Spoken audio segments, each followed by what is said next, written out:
Pachi Kuifinucham, al Kuimun Pupichikelu, al Kuñen Kaas Quintuñen, Kupaika Pakisantaimun, ni al Kulen.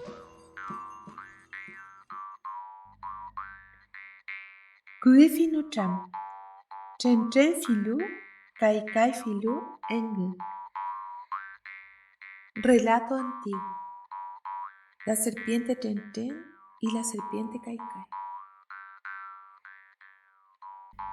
Cuentan los Cuifiqueche, que son nuestros ancestros, que hace Futacuifi, que es mucho, mucho tiempo, apareció desde las profundidades del mar una fuerza poderosa llamada Kai Filu.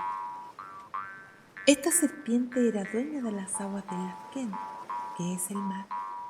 Comenzó a agitar su cola y de esta forma hizo crecer el agua, hasta que la tierra, los valles y los cerros se inundaron. Las fuerzas de la naturaleza también ayudaron, Magún con la lluvia y Curruz con el viento, mientras Kai Filu seguía azotando su cola con fuerza, subiendo aún más las aguas. Entonces hizo su aparición la dueña de la tierra, una fuerza poderosa que vivía en los cerros, llamada Tren Filu. Esta serpiente, con el fin de salvar a la diversidad de la vida, comenzó a hacer crecer los cerros para que no las alcanzara el agua. De esta forma iba salvando a las personas y les ayudaba a subir a los grandes cerros. Algunas personas no lograron subir a los cerros y cayendo al Lafken se convirtieron en Shumpal, esto es, en sirena o sirena.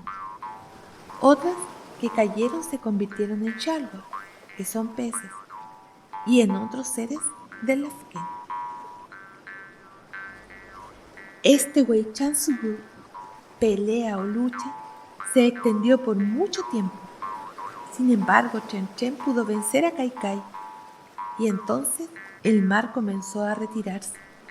De esta forma se salvaron los mapuches, cuentan los antiguos. Fentepui Tafashi Piam. Así termina este piam.